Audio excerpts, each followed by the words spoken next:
Assalamualaikum warahmatullahi wabarakatuh. Perkenalkan, nama saya Zahra dengan NIM F5212435. Nah, jadi di sini saya akan menjelaskan tentang tugas keamanan sistem informasi, yaitu Access Control Matrix atau ACM. Nah, di mana di sini kita diberi studi kasus yang mana kita punya 3 user, yaitu Alim, Liam, dan Mila, serta 3 file, yaitu let_alim.jar, let_liam.jar, dan let_mila.jar. Nah, jadi pada kondisi awal, file milik Alim itu bisa dibaca oleh Liam dan Mila, sementara Alim sendiri bisa membaca dan menulis.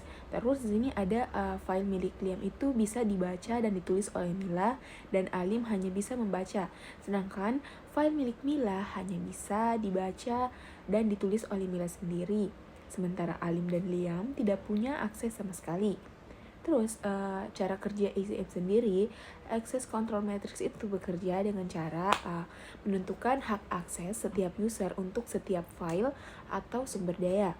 Jadi setiap user memiliki hak tertentu seperti read untuk membaca file, write untuk mengubah file, atau tidak punya akses sama sekali. Dengan ACM kita bisa melihat dengan jelas siapa yang boleh melakukan apa terhadap setiap file. Nah, jadi ACM itu pada dasarnya adalah peta hak akses yang memudahkan sistem itu untuk memeriksa sebelum memberikan izin akses ke file tertentu. Jadi penjelasan hak akses awal secara rinci pada awalnya itu kan Alim bisa membaca dan menulis file milik sendiri, membaca file milik Liam dan membaca file milik Mila.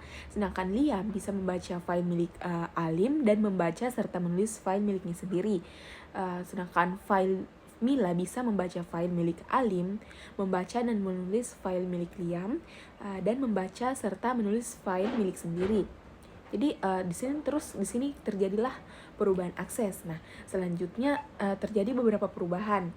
Ini mana Mila itu memberi akses membaca pada file miliknya untuk Liam, dan Alim itu menghapus akses membaca Liam pada file milik Liam.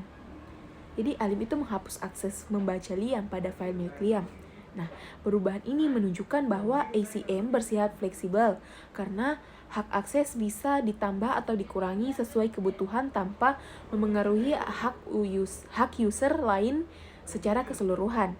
Terus penjelasan terbarunya itu setelah perubahan, Alim tetap bisa membaca dan menulis file milik sendiri dan membaca file milik Liam, tapi tidak punya akses ke file milik Mila.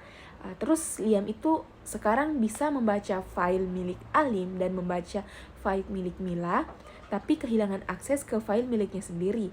Terus Mila itu tetap memiliki hak penuh untuk membaca dan menulis file milik sendiri, serta membaca dan menulis file milik Liam dan membaca file milik Alim. Jadi untuk kesimpulan dan cara kerja ACM sendiri itu, dengan contoh itu kita bisa melihat bagaimana ACM itu membantu sistem mengontrol hak akses.